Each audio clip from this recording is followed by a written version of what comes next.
একাই জন্মদিন কাটিয়েছিলাম ঠিকই, কিন্তু পরিবারের মুখে হাসি ফোটাতে আজ রান্না করে খাওয়াবো বড় একটি মাছ। এবছর জন্মদিনটা একা কাটিয়েছি, কিছু সময় নিজেকে সময় দিয়ে আজ ভাবলাম পরিবারকে ভালো কিছু খাওয়াই। পরিবার বলতে আমার বাবা মা, ওরাই তো আমার সবসময় পাশে থাকে। তাই আজকে বাজারে আসলাম। বাজারে জিন্দা এবং সব থেকে যেটা বড় মাছ, সেই মাছটাই নিব। বাজারে হঠাৎ করে আবার আজকে পর্দার ইলিশ এসেছে। সবার মতো আমারও শুধু দাম শুনে হলো, নেওয়া আর হলো না, তাই নিয়ে আসলাম এই মাছ। আজ টাকার জন্য নিতে পারলাম না ঠিকই, কিন্তু ইনশাল্লাহ একদিন এই ইলিশ মাছ বাবা মাকে খাওয়া। আসসালামু আলাইকুম, আমার নাম মোশারফ। কি অবস্থা সবার, কেমন আছে? মাছ মারা আর মাছ কাটা এই দুটা বিষয় আমাকে খুব ভালো লাগে। এই মাছ খেতে খুব বেশি ভালো লাগে না, তবে মাছ বানাতে আমাকে ভীষণ ভালো লাগে। তাই আজকে মাছ বানাতে আমি বসেছি। টাকার ঋণ মানুষ একসময় পরিশোধ করে ফেলে, কিন্তু দুঃখ সময় যারা থাকে তাদের ঋণ কি কখনো পরিশোধ করা যায়?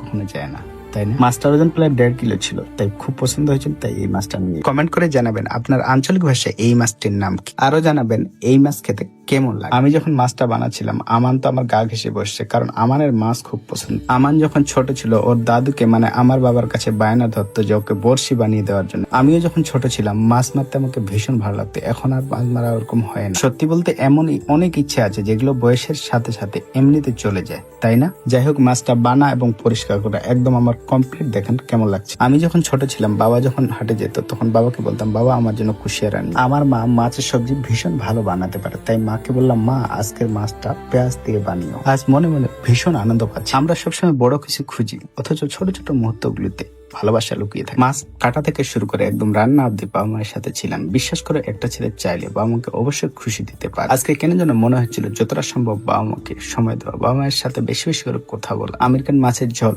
আর গরম ভাত আর পরিবারের হাসি মুখ, এর চেয়ে বেশি কিছু আর আমি চাই না। জীবনের সবকিছু আমাদের ইচ্ছে মতো চলে না, কিন্তু আমরা চাইলে ছোট কিছু দিয়ে ভালোবাসা ছড়িয়ে দিতে পারি। আজ পরিবারের সাথে একসাথে খেলাম, কিন্তু তৃপ্তি পেলাম চোখের হাসি। আপনাদের যদি ভিডিওটা ভালো লাগে তাহলে কমেন্টে লাভ রিয়েক্ট দিয়ে জানিও, আর কমেন্টে লেখো তোমার প্রিয় মানুষের জন্য কি করতে চাও।